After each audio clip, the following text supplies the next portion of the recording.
The first thing to remember is that women want an independent man, but they don't want him to think for himself, which means that while he is aware of his surroundings and his place in it, he won't do it without a woman urging him to something in her interest. Men need to be made aware that they are responsible for their own lives and make their own decisions. Decide it now. If you want men to finally have independence, you need to allow them to make their own decisions, make mistakes, and experience failure so they can learn the important lesson that failure is a part of life. They'll eventually develop enough of a character to be a bit cynical about the world, refuse to be led by others, and, after making enough mistakes and burning their hands on life's symbolic hearth, cease to actually be followers.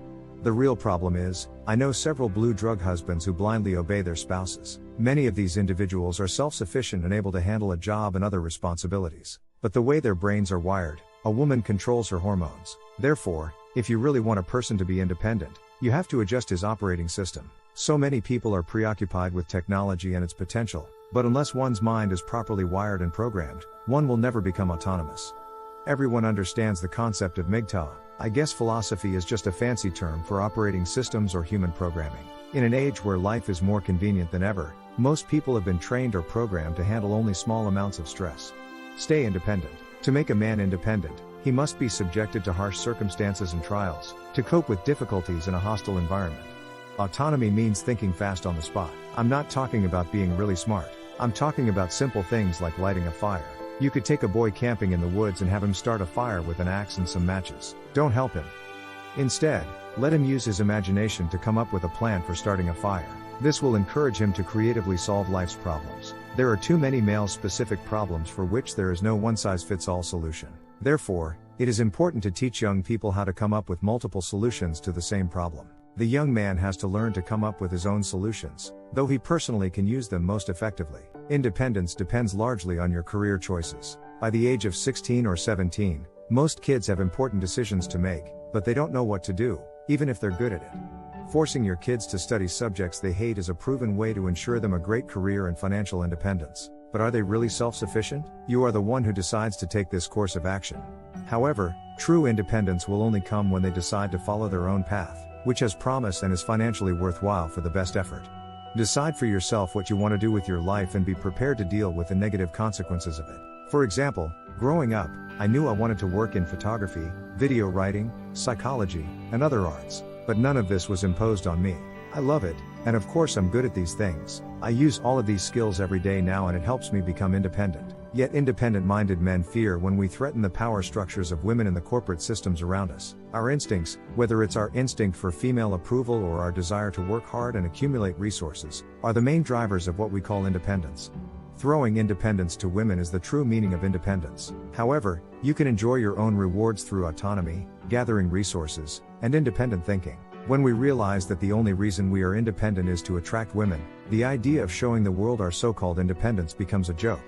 It's like buying a nice car to impress others on you and your taste, not for your own pleasure. So they might try to take it away from you because they'll get a slap in the face for it. Most men are fine with that. You have to work hard, buy another car and repeat the process until you find your independence and ingenuity being abused. After the lady offers you verification and practically rushes out with the card you purchased, you leave the curb smiling. Because the independent male has internal validation and the core components of his operating system, the female fears that they are simply giving up something they so willingly worked on, if at all. That means he won't be fooled by a quick smile or a flash of skin. Every young person should learn the concept of inner verification math if they want to be free. But watching women relentlessly humiliate men because they seem to realize that once a man has gained his full inner approval, he no longer needs female approval. I don't think there's a whole bunch of women trying to humiliate men all the time. I think everything works on an instinctive level. There is no hidden group of women directing women to use derogatory language, otherwise men will start looking out for themselves. Furthermore, men who strive to meet women's needs for approval and acceptance are exploited by women's governments, bankers, and corporations. The idea that an independent man is truly autonomous when he relinquishes that independence to a woman for her dirty shenanigans underpins our entire culture. People started seeing this as a flaw in the system. Even if people knew what happened, I'm not sure. I often hear people claim that the ruling class in our society supports mgtow because it encourages the breakdown of nuclear families.